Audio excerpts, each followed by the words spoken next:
confié l'église qui est Jacob, va confier naye Rebecca, aza image à pasteur, ya mosali nanzambe les 5 ministères, amoni que Jacob aza na promesse, mais apparaissait, attingé par Laban, aza blanc, parce que Laban est l'ingoloba blanc, Laban est image à Saint-Esprit, Saint-Esprit, quand il a biso, a travaillé biso, potos à la apparaissait, mais potos à la bateau, tous travailler, parce que tu l'as dit, ah ouais, Jacob, azaki na ba promesse ndamba pesa qui mazaki paraissait, batindi par Laban, parce que par Laban, ville Laban m'a dit qu'on fait dans Sharon, et sa ville à commerce. Parce que Sharon est une commerce, elle est une route, elle est une caravane, elle est une caravane plutôt, elle est une caravane, c'est-à-dire qu'on a et facilité Jacob Azwa Moussala pour la promesse d'Amba Pessie Kokisama. La Bible s'appelle une image, Bossali Nandamba za Rebecca, Matéa Oyo Tozotea, c'est-à-dire Tozo lancer Jacob. Jacob a se confié dans Saint-Esprit à Laban et Jacob a kené na Sharon. Sharon les a travail, Moussala, na commerce. Et si quelqu'un aide yo, kuna au travail. Nous sommes dans un esprit, il y a travail. Et nous avons parlé, tu commis maintenant la Genèse 28 verset 1. Genèse 28, Isaac appelait Jacob le béni et lui donna cet ordre. Tu ne prendras pas une femme parmi les filles de Canaan. Lève-toi, va, Batindier, Balobi, Awa, lève-toi, va maintenant entre les filles, avec le rosoir, Kuna Balobi, dans Azouamoisi, d'entre les filles de Laban, frère de ta mère. Et dans verset 5, et ce qui t'entend dans verset 7, Balobi, Awa, dans verset 7, Jacob avait obéi à son père et à sa mère, c'est-à-dire accueilli. Kuna ake namboka ake kuna pa ya Laban, il arriva dans verset 11, il arriva dans un lieu où il y passa la nuit, car le soleil était couché, il y prit une pierre, donc il y fit son chevet, il se coucha dans ce lieu-là, il y eut un songe et voici une échelle était appuyée sur la terre, et son chevet toucha au ciel. Et voici, les anges de Dieu montaient et descendaient par cette échelle. Et voici l'Éternel se tenant au-dessous d'elle. Et il lui dit, je suis l'Éternel, le Dieu d'Abraham, ton père, le Dieu d'Isaac, la terre sur laquelle tu es couché. Je la donnerai à toi et à ta postérité. Ta postérité sera comme la poussière de la terre. Tu attendras à l'Occident, à l'Orient. Tout ça, toutes les familles de la terre seront bénies à toi et à ta postérité. Voici, je suis avec toi. Je te garderai partout où tu iras. Je te ramènerai dans ces pays. Je t'abandonnerai point. Jacob se réveilla de son sommeil et il dit certainement l'Éternel est dans ces lieux et moi, je ne savais pas. Bomoni awa Jacob awa balobi awa zo voyager batini maintenant kende vers Laban. Takuna nanzela alalaki balamo tangalali balobi amoni likole fungwami échelle. Ba ange bazo matanzamba bandi kolobela ye. Zamba pesie ba promesse to ça ba promesse maman. La Bible que nous lisions, ce sont des promesses que Dieu nous a données. Je vous ai dit que nous sommes des Jacob. Je vous ai dit jusqu'au début, jusqu'à maintenant, Jacob, dans sa naissance, Dieu avait donné beaucoup de messages à Jacob. Nous les chrétiens, nous avons des messages, nous avons des promesses. Les chrétiens, Dieu nous a donné des promesses. Enfants de Dieu, la personne qui est née de nouveau, nous avons des promesses de Dieu en nous. Mais la Bible nous dit, Awanzamba Ebisi, na 14, ta postérité sera comme la poussière de la terre. La poussière de la terre, t'as la lipamboli na yobana na yoba koko na bakozala loko la poussière de la terre. T'as la okokende na Occident, l'Orient, au midi, toutes les familles de la terre seront bénies à ta postérité. Na kozala na yoza ba pesie ba promesse. Ba promesse eza yo mama, ba promesse eza nga. Zamba pesi biso ba promesse. Jacob a télémi pendant qu'on ne pas Laban. Jacob a suivi des décisions qu'on s'est confiées. Et pas à Laban. Je suis Rebecca. Naza qu'on confie ta vie au Saint-Esprit. Confie-toi au Saint-Esprit. Mitika pas Saint-Esprit. Qui m'a pas Saint-Esprit. Le Saint-Esprit a conduit le vinayo. A conduit le bon moïnayo. Le Saint-Esprit kambangai. Saint-Esprit salanangai. Pesanga formo yolingi. Salanga caractéristique yolingi. Salanga lulenge yolingi. Donne ta vie au Saint-Esprit. Laisse ta vie au Saint-Esprit. Que Saint-Esprit a formé yo. A transformé yo. Et la Bible nous dit tant Zamba monique. Jacob a mis qui par Saint-Esprit, Zamba écossais, renouvelé en alliance naïe. Alors, vite à la mapamboli naïo, ta postérité, que ça la poussière de la terre. Et ça va promesse Nzamba pesa qui est. Tozaba Jacob, tokene maintenant dans Genèse 29. Dans Genèse 29, dans verset 4. Dans Genèse 29, verset 1. Jacob s'est mis en marche. Alors oui. Elle s'en alla au pays des fils de l'Orient. Il regarda et voici il y en avait un puits dans les champs. Et voici il y en avait à côté 3 troupeaux de brebis qui s'est reposé car c'était à ce puits ceux qui ont continué. Dans verset 4, Jacob a dit au berger, mes frères, d'où êtes-vous? Il répondit, nous sommes des Charonnes. Il leur a dit, connaissez-vous Laban? Il répondit, nous les connaissons. Balobi dans verset 6, il leur a dit, il répondit, il est en bonne santé. Et voici Rachel, sa fille, qui vient avec des troupeaux. Il lui dit, voici, il est encore jour, grand jour. Au moins, Balobi, tant bazo kotouna bateau, ceux qui bayebi Laban, bato babi tobi Laban tala kotu mwana ni a moi si Rachel yewana zo yana ba brevi tala. Au moins, Saint-Esprit a travaillé à Kabatou. Saint-Esprit, pas de m'apparaître, bazalagate, tala Rachel. Rachel, awa. Moi, si aimé, yewana ba brevi, hein. Rachel, Nazareth, moi, ya là-bas. Moi, ya là-bas, awa Rachel. Bazalaki déjà bateau, bazalaki ko travailler, ko bosser, bazalaki ba apparaître. Jacob dans la maison de son père dormait. Jacob dans la maison de son père, il était un homme qui restait à la tente. Mais regardez maintenant dans la maison de là-bas, ses filles. Bazako mema ba brebis, ses filles, bazako telema kokene.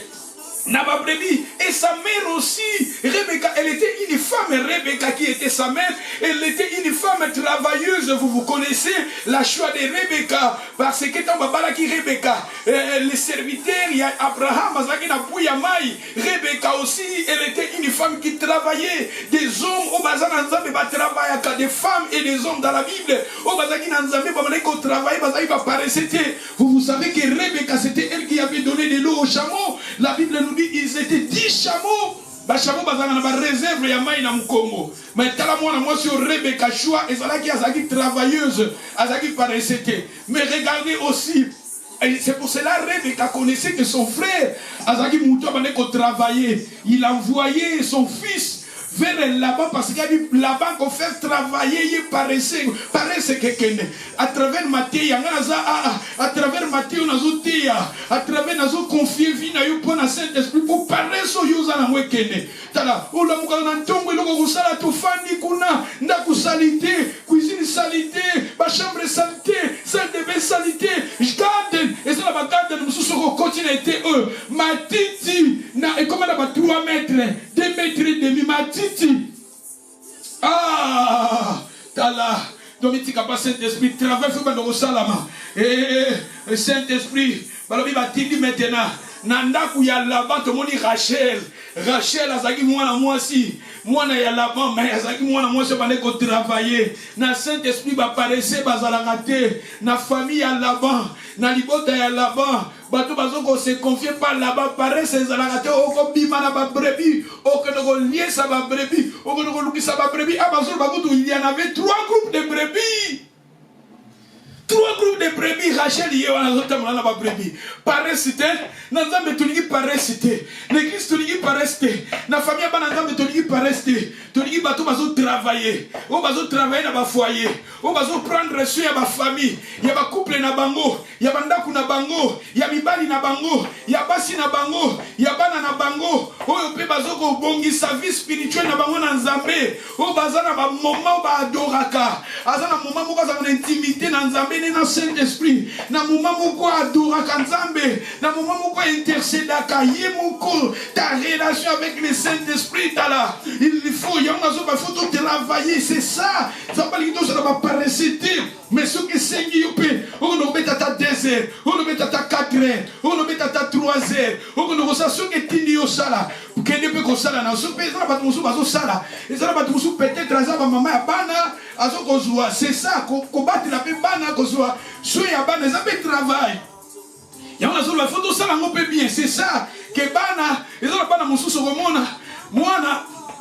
Mwana na poto me akoma ko bima ba poti. Mwana na poto akoma ko bima mapata na bosa ba kombo na tato za bana. Omona mwana na mutu tala ba mapata. Atala fu peto lu ko solution. Lu ko solution. Lu ko bana solution. Bana ba koma su ndenge nini? Bana su ndenge nini? Bana ba koma makolo koma ko kata na bango. Wewe na sama kolo. Bana koma ko kata na kata. Tala bana ba poi koma sec dry. Il faut lu ka mafuta. Yango zulu ba afuta ba travailler dans ba foyer. Na bana il faut bongisa ndako ndako za propre. Oui même Saint-Esprit pas l'ingaka qui te sika mo bien. Saint-Esprit peut so maye moni salita kei. Saint-Esprit oui bien. Voilà bien batindi ki Colombe. Oui histoire à Noé ta mateki biso Noé. Batindi Colombe tango ake amoni bakufa Colombe. Et batindi corbeau ake akoliane. Corbeau alingaka sika banzoto batu bakufa aliaka na misuni azo liaka ne ba misuni korbo azonga kite mais balobita batindi Colombe abimi tango Monica ka bakufa Monica bakufi kufina mai Colombe koko chama kolota azongi obi Saint-Esprit soko pa moni salité na ndako azongi na ye présence en Nzambe pe yaka et moni cuisine salité et moni salon salité et moni vie spirituelle na yo pe même salité et moni yo kotonga moni yo kosilika moni yo bakanda moko boye moni yo a Saint-Esprit pas zongi na yake tala yango na bifuto bana ko bongisa tout ça va paraître tout bana ko bongisa bandako tout bana ko bongisa ba foyer tout bana ko bongisa relation a ya bien na mobali na yo pe c'est ça important relation ya bien na bana na yo pe relation ya bien na mwasi na yo pe ça peu important relation ya bien na baninga na yo na ba ami ça peut bien relation ya bien na ndako na yo climat pe kitoko ça peut bien c'est ça travail il faut tout bana ko travailler parce que là Saint-Esprit a yebo amoni désordre atali na vie spirituelle na yo d'abord amoni désordre atali pe na ndako na yo désordre Saint-Esprit pas zongi na ye yango na bi foto bana ko bongisa aïe Jacob a dit pas Laban parce que Laban a dit qu'on travaille na bomo ya Jacob aïe to mitika pas Laban a transformé biso a changé biso ce qui toque na Genèse 29 totanga na verset maintenant verset 13 maintenant verset 13 dès que Laban y entendit parler de Jacob fils de sa sœur, il courait au-devant de lui. Il embrassa, le baisa et le lui fit venir dans sa maison. Jacob rencontra à Laban toutes ces choses. Et Laban lui dit certainement, tu es os de mes... Aïe, tu es os de ma chair. Jacob demeura un mois chez Laban. Puis Laban dit à Jacob, parce que tu es mon parent, me serviras-tu pour rien? Dis-moi, quel sera ton salaire?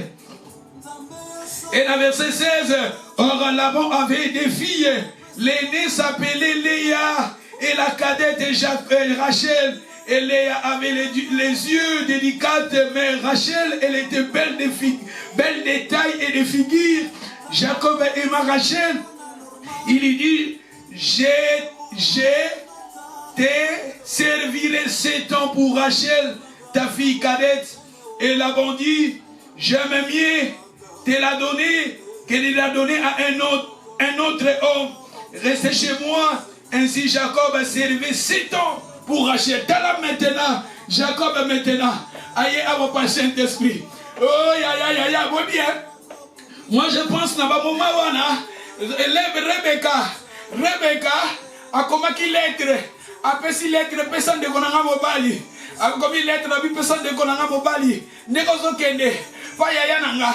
Ozo Kende Panokonayo. Même ma lettre au pesa. Parce que dans le moment, on a téléphone et la quitté. WhatsApp et la quitté. Skype et la quitté.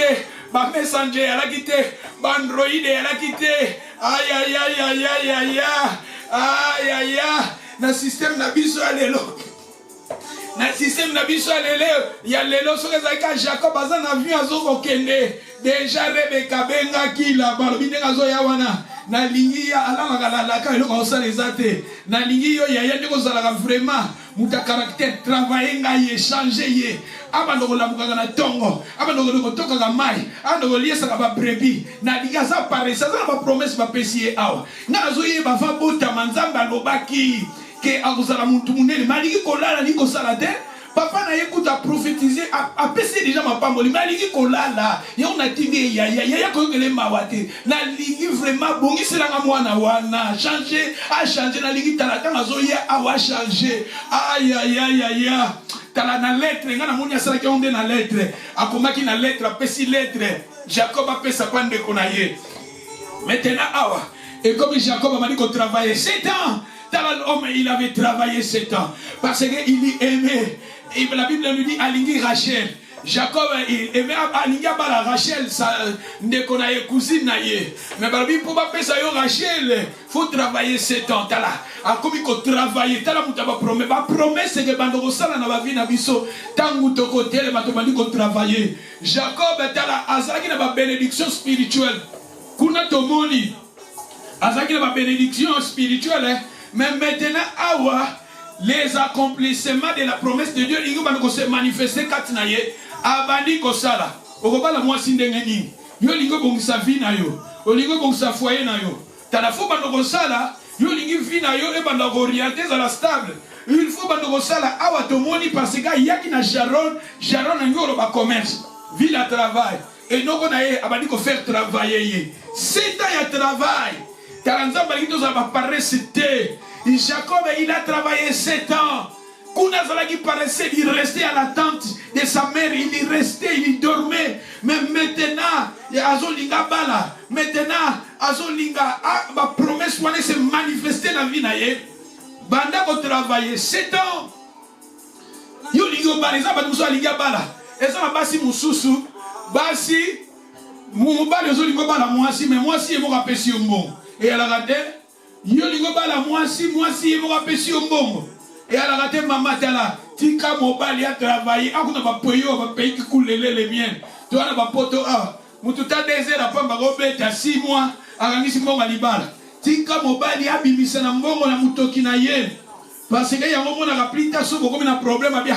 Là on a balaki na ngayete mbongo na defa ki on papa na ye. Yo simbisa ki yene mbongo. Moi ma secret comme gobima.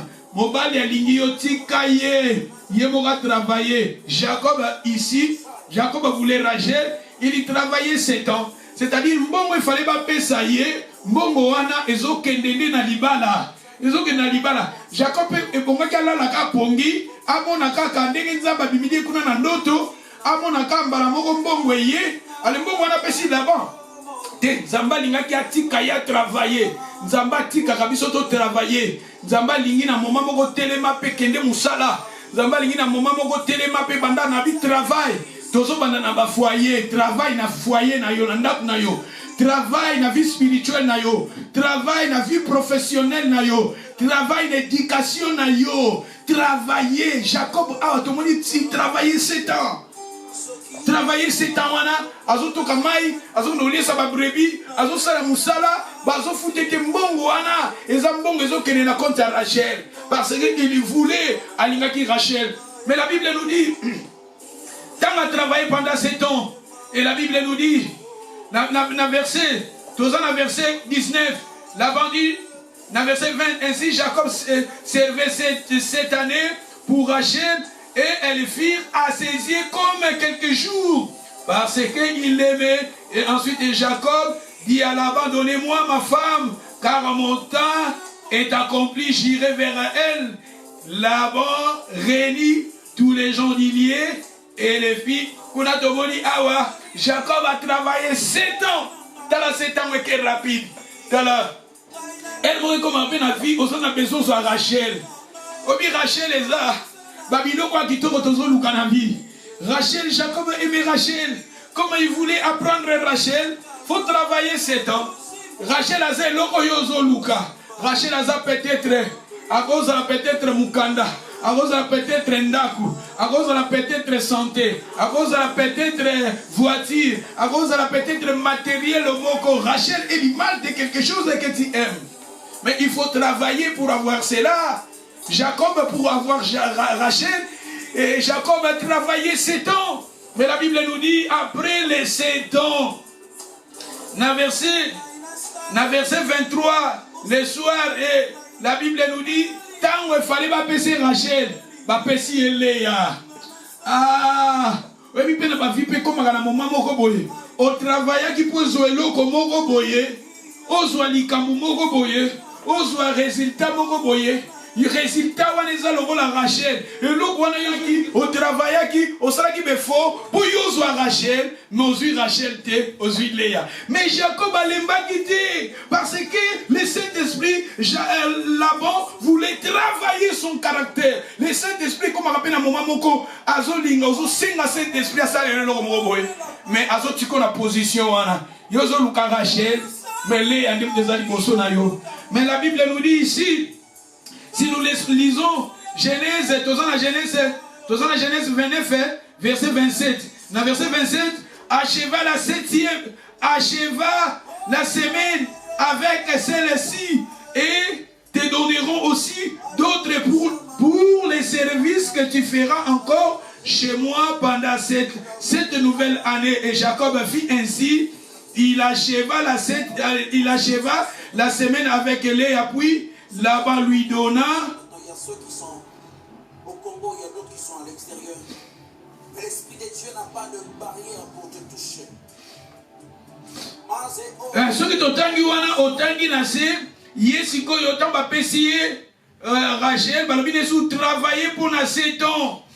Dans verset 29, Laban donna pour Jacob, dans verset 28, Jacob fit ainsi, il acheva la 7e avec Léa, puis Laban lui donna pour femme Rachel. Au moni awa, aye maintenant qu'on soit Rachel. Rachel, c'est-à-dire que Jacob a travaillé 7 ans pour Rachel, a travaillé plutôt pour Rachel, pour Rachel, mais pas si Léa, elle m'a quitté. Balobina continue à travailler 7 ans sous, a travaillé sous 7 ans, 14 ans pour Rachel naïe. Au chiffre 7, et un chiffre d'accomplissement. Chiffre 7 est un chiffre achevé. Chiffre 7, il dit qu'on va achever, accomplissement, repos, il dit qu'on va parfait, il dit qu'on va complet, c'est-à-dire le chiffre 7, c'est-à-dire que Jacob a accompli, a achevé, a repos, c'est-à-dire que travailler, on a mis dans vie, cet esprit a travaillé à Bisso, on dit même Bisso dans le ministère, on dit ministère est à la boye, on dit église est à la boye, mais au moins quelque part, il y a Rachel, mais Léa les a rejetés, les a critiques, les a découragement, les a difficulté. Mais il y a Rachel, Rachel les a épanouissement, Rachel les a église. Et comme on a niveau mon humain, ozo mon a niveau sonayo, yozo luka Rachel, mozo mon a Léa. Mais nous allons battre, nous allons continuer. 7 ans l'issous, 7 ans il va accompli. Il va achevé, il va complet, il va parfait. Mais nous avons toujours travaillé quand nous avons travaillé dans le matin, nous avons travaillé à l'église. Si nous avons travaillé 14 ans pour nous arracher, nous avons travaillé 14 ans depuis nous avons 2002 jusqu'à maintenant. Nous avons passé la Bible, nous avons fait maman nanou, maman lina, nous avons pas fait ça rabatoué, nous avons rejeté, mais nous avons fait ça nayo, nous avons fait non, quand on va Shadrach, maman Marie-José, Zamba Pessinga maman Nanou, Zamba Pessinga maman Betty, Zamba Pessinga maman Senga, maman Kati, papa Constant, Zamba Pessinga, et Zamba Tumusu, Zamba Pessinga. Aïe aïe aïe aïe. Bino boza Rachel Nanga. S'il s'agit de travailler 7 ans, de travailler 14 ans, c'est un problème, il tient à retravailler. Bon, la ligne na zoa. Naza a besoin Nazwa Rachel. Naza a besoin Nazwa Rachel. Même si Léa a critique, Léa a critique, elle a rejet, elle a découragement, elle a l'embâté. Moutois un esprit à Jacob. Jacob a comme la caractère à cause de là. Jacob tala peut-être avant tout Nzambe à travers Rabis. Jacob a un moté cause de la thème à cause de là. Avant de monter ma patience, Saint-Esprit, il y a ce travail, les sous-sous. Je me dépends toujours du Saint-Esprit. Ma vie, je dépends du Saint-Esprit. Si le Saint-Esprit veut aussi que je travaille encore 7 ans, je me laisse au Saint-Esprit. Le Saint-Esprit, fais-moi ce que tu veux. Oh, le Saint-Esprit, taille-moi, donne-moi la forme que tu veux. Saint-Esprit, donne-moi la forme que tu veux. Come on, everybody say, Holy Spirit, give me. Aïe, aïe, aïe, aïe, aïe, aïe, aïe, aïe, aïe. Everybody say something to Holy Spirit. Le Saint-Esprit, fais-moi ce que tu veux. Saint-Esprit, ne m'tatayaka, a formaka. Eh, gaza kina motema golimisa tena koma pe golimise. Gaza kina motema golinga teme na komi pe golinge. Gaza kina motema kozala emble teme na komi emble. Mutako gazo finga ngame na lingi ekake. Mutako ga critique ngame na lingi ekake. Mutako ga linga ngate me na komi kofana na batu bazo linga ngate. Saint-Esprit travaille, Saint-Esprit.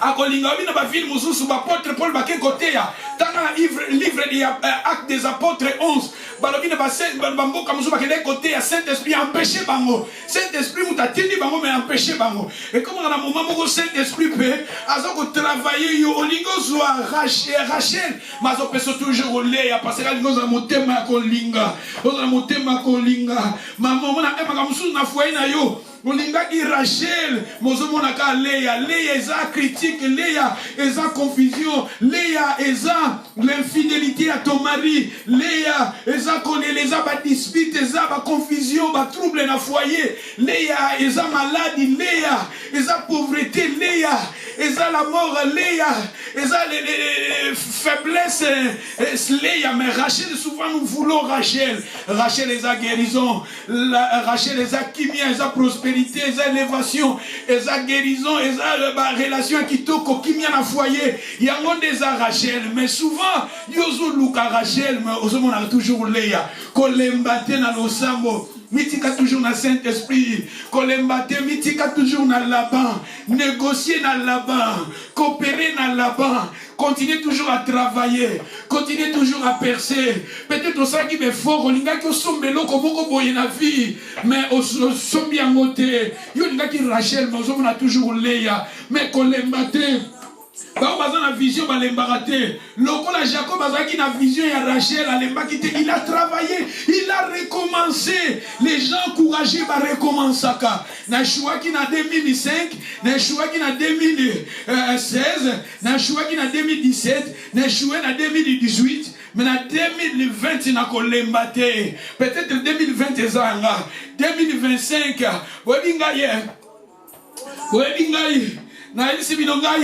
ah, naza muto na lembagate na persaka.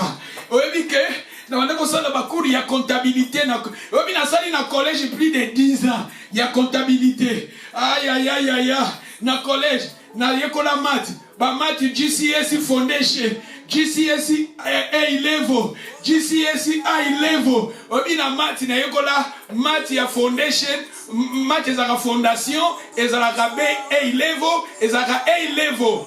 Nyoso wana 3 années na sala pona mati na mati eko koma na longwe mati na eko sala payroll level 2 na sali yango na silisi yango inane obi na ba inane wana pe au mon examen obi na payroll eza ko sala compagnie payroll eza di bafuta ka batu bakangela ba taxi batu kobota maternité livre tout ça oyebi eza travail moko tant bozo sala examen za ya 3 heures du temps pour ba pesio makambo ebele oyebi examen ngo pe heure moko bomono zo sala na ordinateur omona RP koki ordinateur ekangami mais na quotidien komona kofuta 100 livres na futi 100 livres na bandeli obi omona na kobandela lo badela na zuya mo ya molima ya persévérer oyebi ke na l'équipe payroll na suis les votu na ngai na robina sala siko tolo bakuna na sali na mati 3 ans na payroll na sali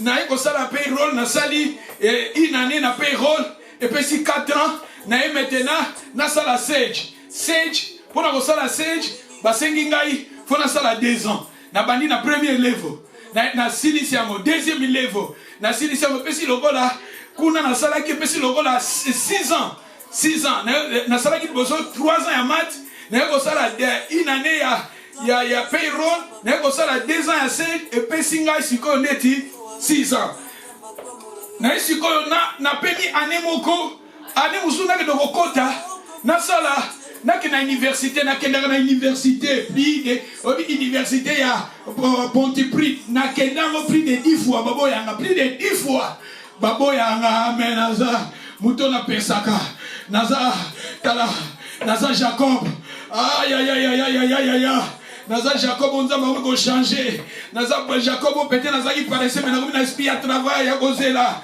na esprit à travailler oyebi na travailler na kena sala comptabilité full parce que na sala ki booking keep au balobi sage na sala mo 2 ans na collège mais na keli susu na kena université bazo senga na memela bango level 2 na zo na collège na level 2 balobi na normalement na zaki déjà na certificat level 2 il fallait battre na level 3 bazo ki singa lisusu na level 2 lisusu aïe na bi problème ezate na kotika na level 2 na level 2 na sali level 2 na sisi level 2 na kena level 3 level 3 na zo percebi na level 3 maintenant pour passer il faut soit 70% et ça nous demande comme ça na 5 examens na 5 examens puis examen mususu ya ba comptabilité tozana ba fana les comptes tozana ba différentes sortes ba cours tozo sala ba transaction tozo sala ba sikoyo eza na examen moko to baleki ko sala eza ki asuka examen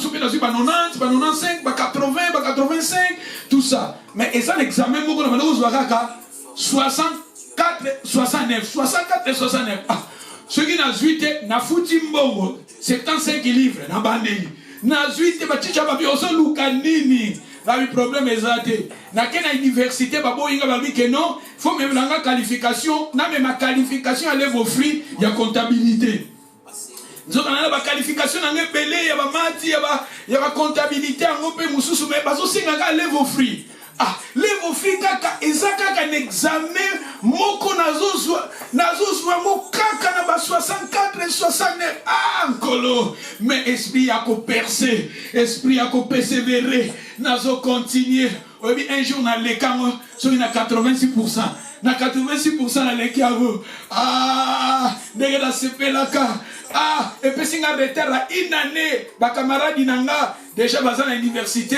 baza déjà na na deuxième année bongo na troisième année na comme de na retard année moko mais problème ezate esprit à persévérance esprit à résistance maman tous à la résistance tous à la bateau tous résister yebe loko lingi soko lingi racher il faut payer le prix. Même 7 ans qu'on l'a battu. Jacob, il avait travaillé 7 ans.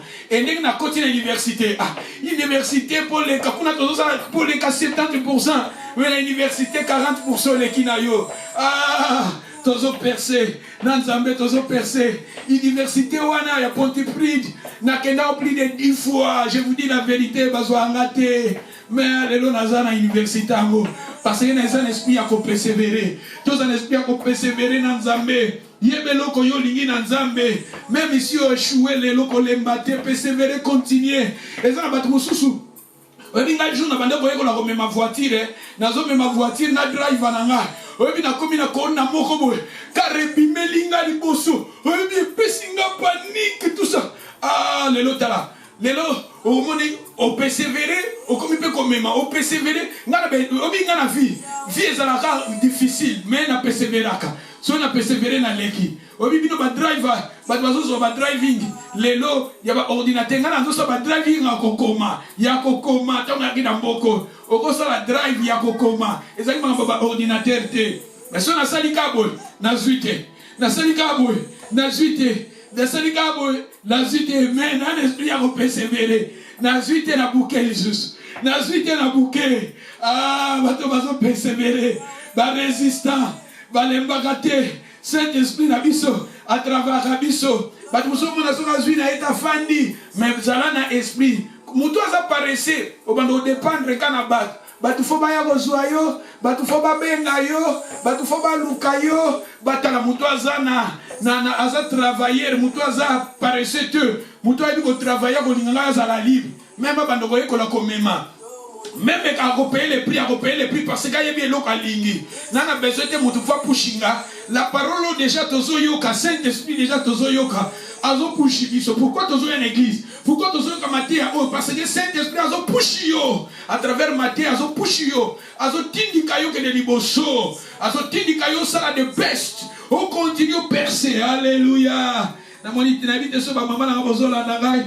Tinabite so bozola na poto silisa. Ce qui m'a dit, amen. Jacob to percé. Navi sengara el moko to percé. Même ici simbi le lote lobie que simba. Même ici aux huit le lobie kozwa. Même ici le loba seki osala toujours tala Jacob. Alinga ki Rachel, alinga ki élévation, alinga ki guérison. Mais les andepta ki liboso na ye, malemba kite. Malaeba ki eloko ya lingi, yebe eloko yo lingi na vie. Et logo yo lingi travailler. Même ici aux yeux en le lote, mais en espoir aux yeux kaka et que simba kaka et que simba kaka. Nga pasteur abino na terre, abino pour la vie que simba kaka. Nga pasteur zambazo travailler nga na kat, zambazo changer nga na kat. Aïe aïe aïe aïe aïe aïe aïe aïe. Jacob zambazo travailler, là-bas travailler. Mais si plus tard, quand on dit ça, au moment à Laban. Même Rachel, plus tard, Rachel, ba bénédiction, nyonso ezalaki ya Laban. Et comment il n'a pas Jacob? T'as la bénédiction, oh, nyonso ezalaki ya Laban. Ben, comment on a, et comme il n'a qu'à Jacob. Dans la Bible, on a même Rachel, il a pris les bénédictions de notre Père. Rachel n'a il a pris les bénédictions de notre Père. Au moins, Saint-Esprit, quand on a Saint-Esprit là-bas, oh, nyonso ba promesse nzamba pesa ki biso. Donc, oh, Isaac ne sont pas Saint-Esprit, comme maintenant transféré dans le cas de physique. Comme un moment où Nzamba Pambolaka. Mais il y a un pasteur, mon pasteur a Nzamba fidèle. Et comme un moment où Nzamba restaura, comme on a Nzamba télémis, Nzamba fidèle. Bible dit que Bato Amukito est infidèle, mais Nzamba est toujours fidèle. Nzamba est fidèle. Bato Bazo Salele, Bazo Lukena Bosolo. Bakangami na comme un moment où Nzamba restaura, Pambolaka. Apesaka mapamboli ya fungula kanzela tous la fidèle na Nzambe tout kangama na Nzambe. Et plus tard poto silisa Genèse 32 tout mon asiko Jacob tango sikoyo à l'équipe formation na epa ya Laban à l'équipe formation bénédiction nyonso Laban zalaki na comme na ngopa ya Jacob a commis na ba brebis a commis na ba troupeau a commis na ba bien belé. Jacob a commis béni maintenant.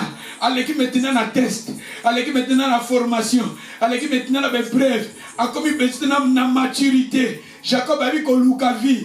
Jacob paraissait, il voulait dormir dans la maison, il voulait rester dans la maison. Mais maintenant, regardez, dans Genèse 32, il est maintenant béni. Genèse 32, Jacob est béni, il est maintenant un homme transformé, béni maintenant la bénédiction que Dieu lui avait donnée. Maintenant, Ebaniko Kisama. La Bible nous dit, ce qui est au tangi, Jacob, maintenant, Zamba ebisi a son amour à papa nae. Avec une formation, cet esprit a bongisi là-bas, bongisi a taillé là-bas, pessia comme motema kozela. Ce mot tangi histoire aïna l'avant là-bas, travailla qui est. Maintenant, Zamba molita et coquille. Zamba pamole, comme un moment où Zamba pamole, la Saint-Esprit, a pesé le coling, a pesé, a funguli banzela na yo, à cause de stabilité na vie na yo. Alléluia. Mais sur le temps, dans verset 26, il dit, laissez-moi aller, car Jacob maintenant a zolité avec un ange. Jacob a zolité maintenant dans Zambé. Et c'est qu'il va changer le combo. Va pétounier maintenant. Dans verset 27, Genèse 32, verset Genèse 32, verset 27. Il lui dit, quel est ton nom? Il lui répondit Jacob. Il lui dit encore, ton nom ne sera plus Jacob maintenant, mais tu seras appelé Israël, car tu as lutté avec Dieu et avec des hommes et tu as été vainqueur. On dit, ah ouais, tu as lutté avec Dieu et tu as lutté avec des hommes. Kuna alobi, Jacob l'interrogeant en disant, fais-moi, je t'ai pris connaître ton nom. Il est répondu, pourquoi? Demandez-tu de mon nom? Et il est venu là. Jacob appela ses liens du nom de Péniel, car, a dit-il, j'ai vu Dieu fond sa face et mon âme a été sauvée. Le soleil s'éleva lorsqu'il y passe. Jacob, il lutta avec un homme, il lutta avec Dieu. Et Nzambé, maintenant, quel est ton nom?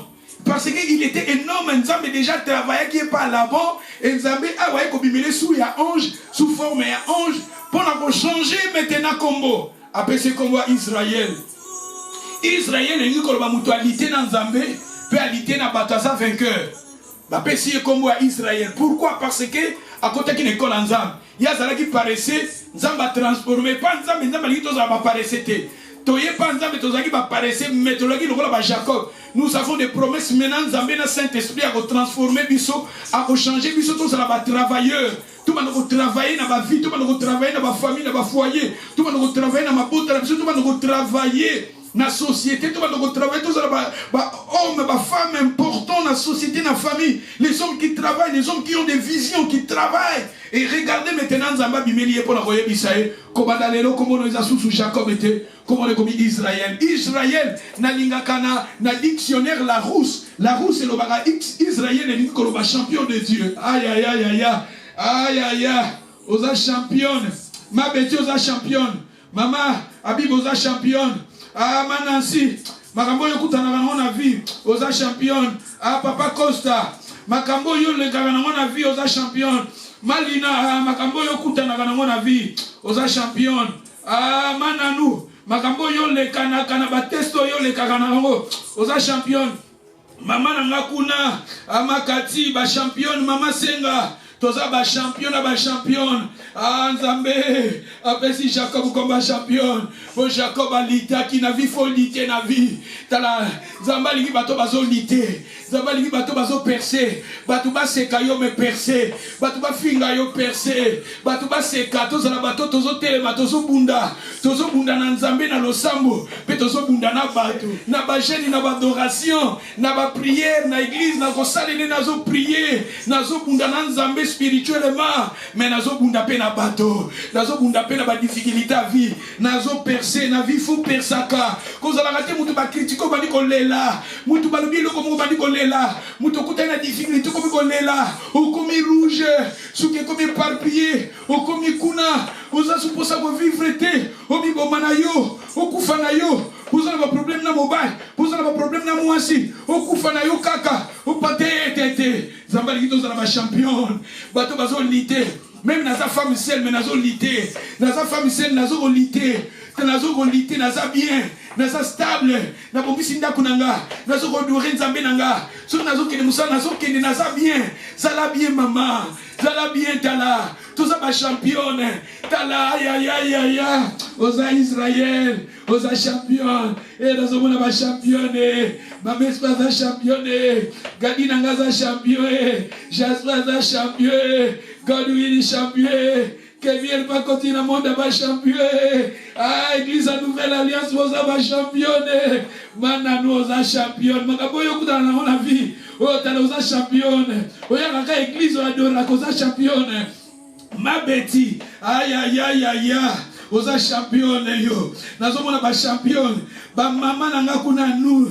Mama nanga aïe aïe biba oza championne. Nazomona Malina ba championne ba Papa Costa. Mondo toza na monde ba championne. Mokili na besoin ba championne bi championne. Na mokili po ba pesa oza championne. Na mona kana ba jemoko boezala ya ba mère boezala ba France ba TV5 ezala ba na kati ya mai. Bakena château moko na mai, bozo kote sika banyoka baza, bozo kende kozwa bafungula sika banyoka, bangoma bafurumi benset, Batouana bazala ba champion de France. Oh, il est champion de Londres na Olympique. Ah, biso ben spirituel moi toza ba champion. Ah, ngana za champion. Zamba lobi na lelo na za champion. Ah, Saint-Esprit lobi na za champion. Nazolo bana madino za champion. Mama bibo za ba champion. Tala makambo le kana na bibo perseveraka. Na foi na yo litaka na Nzambe. O litaka pe na bato za ba champion. Na bio eza via ba champion. Soko ligio longa za la champion. Banda ko percer ko lembaka te persaka continuer. Même si zo le kana ba problème, zo le kana ba difficulté ko lembate. Telema za la champion banda ko percer. Potoza ba paresete. Potoza batonza ba bengi biso. Poto travailler. Poto silisa. Je vous ai dit comment la paresse se manifeste. N'a pas ça à 2 points, au pessi, au tangate, d'être clôturé. Quand on va parler sur la paresse, tu as vu comment la paresse s'est manifestée. N'a pas ça au premier point, la paresse se manifeste par faire demander des excuses. Ils ont qui demander des excuses, faire des excuses. Et ça, paresse se manifeste à Bongo. Deuxième, la paresse se manifeste par manque de pitch. Moutou azangi pitch na vie na ye, aza paresse. Troisième, la paresse se manifeste par excès de sommeil. Kolala pe mingi, eza basini ya paresse. Nalobi kolala, et comme na moment moko tolala. Tolala po, eza bien po na nzoto pe senga na moment moko eza la repos. Pour nous ne pas travailler 6 jours, 7e jour après maki à repos. Mais ils appellent un moment où ils ont travaillé. Dans le moment où ils travaillent, ils ont l'année comme ils paraissent. 4e point, la paresse se manifeste par le fait d'accomplir le travail des autres. Moutouaza paresse, paresse se manifeste aussi. La paresse se manifeste par le fait d'accomplir le travail des autres. Moutouaza paresse, au moment où parce que la Bible est dans le Proverbe 29, verset 18. Un manque de vision, le peuple est sans frein. Ce qu'on a vision, tu as vie, sans frein. C'est-à-dire, au moment où tu as makambo abatu, Moutouaza paresse, makambo na yo, bongyo sala, otiki yango, okomi kosala no makambo abatu mosusu. Sera batu boye, azana ba problème, yo komi kokota, okondo kosala makambo abatu mosusu. Oh, likambo mutu mususu, yo komi kosala po bundela mutu mosusu. Comme on a dit là, tout ça, comme la paresse et se manifeste à peu bongo. On va dire qu'on compte dans la magambo à battre. On va dire qu'on compte dans la magambo à foyer à battre. Et ça fait passer les autres choses à paresser. Moutouaz a paressé et se manifeste par accomplir le travail des autres. Na 8e point, na 4e point, peut-être dans la 4e, 5e point. La paresse se manifeste par le fait d'être facilement distrait. D'être facilement distrait. Moi je pense que je m'arrête ici. Nous allons continuer toujours. Na matière aussi. La paresse tue. Zambali qui la paresse était. Totel magasito bonde la sikosa telema bonde la.